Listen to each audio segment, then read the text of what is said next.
Greetings and welcome to Zord's modded space program. Today's mission is to put a orbiting satellite around the moon. We're going to try and put an orbiter around the moon as a first stage, testing out how difficult it is to do it with all these mods. And the first step of difficulty is of course getting to orbit, and for that we have this, by any reasonable convention, huge rocket. It's almost 100 tons on the pad. It's a 3-stage rocket, and the goal of this rocket is to put a 500 kilogram satellite around the moon. And I'm gonna say moon, not mun, because this mission is substantially different from a mun mission. We have first stage burnout, and we are about to engage second stage. There. The first stage is powered by 3 mainsails, the second stage is powered by 1. So this is a large rocket, and the mainsail has the same thrust as it has in the stock version. That gives you a picture of how big this rocket is. Then we also ditched the cargo fairing, so the satellite, the tiny little satellite, is now exposed. I should maybe apologize for doing this launch at night. The moon has an inclined orbit relative to the equator of the Earth, or Kerbin, which means you have to think about how you are launching. And I thought about halfway through this, and so that I should launch at a specific time so that I can launch straight into a moon encounter orbit, but I didn't. Then I ended up launching at night anyway. So yeah, I'm gonna try to be more careful about this in the future, because you can't see what's going on, honestly. You hopefully can see that I have lost the second stage and is now burning the third stage, trying to get up to orbital velocity. And I'm using 2 engines. This is not a double nozzle engine, this is 2 regular engines sitting next to each other. And look, we have orbit! Yay! So now we need to plan the lunar transfer. And for this we need to have a transfer window to the moon. That didn't exist in the stock game, so I'm thrilled to face this new challenge. And as you can see, we have communications with mission control through the satellite network, which we established last episode, which is good. And now we can actually see the spacecraft, the tiny satellite on front, the moon, I keep saying moon, the moon transfer stage in the middle, and the now just released third stage of the lifter rocket, which I'm calling a Titan, because if you can make up silly names, so can I.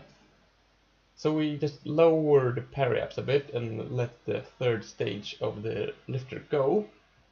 We have plenty of fuel left in it. We just have enough to go in the stage we already have, and the fuel type in the third stage is liquid hydrogen and liquid oxygen, and we have significant boil off of those fuels, so we shouldn't keep them and bring them for a long trip. And the trip out to the moon is several days, so we're gonna face some boil off if we keep it, so better just throw it away.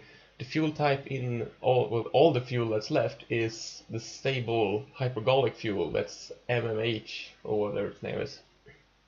That's stable and it will not boil off.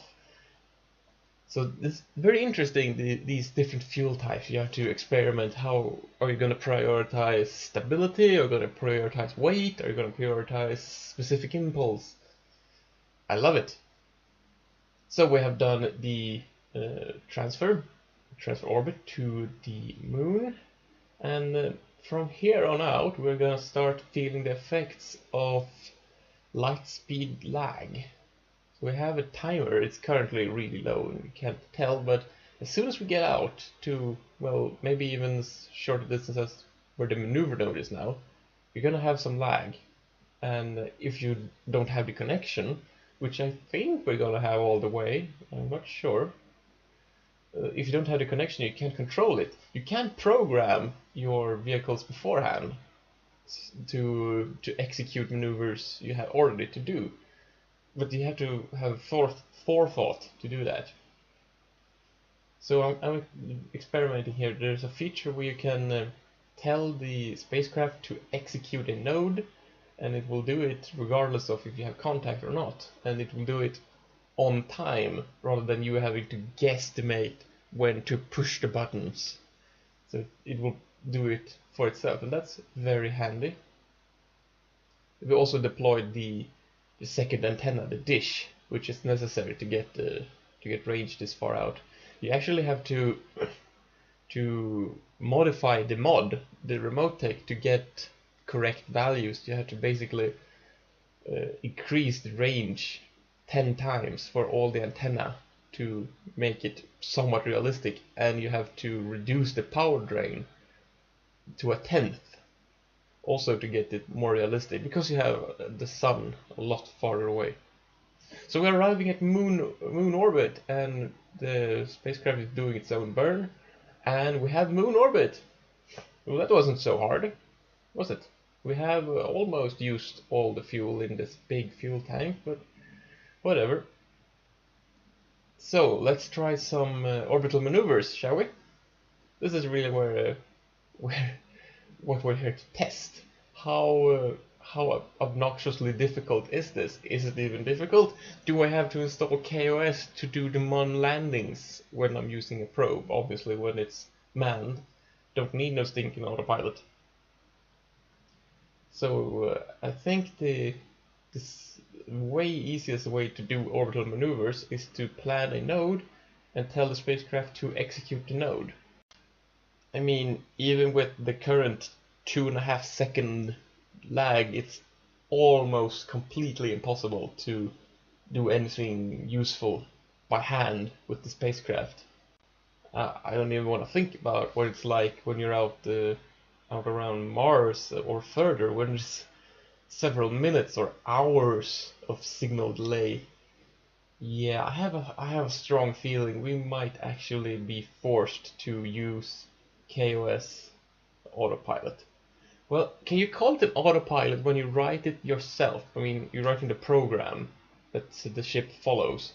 I mean, I could just install MechJeb and be done with it, but no, that's too easy. The reason I'm doing this at all is for the challenge. And it's gonna be quite a challenge to write a program that can land on the moon without me interfering in real time. I mean, that's no trivial task, I think.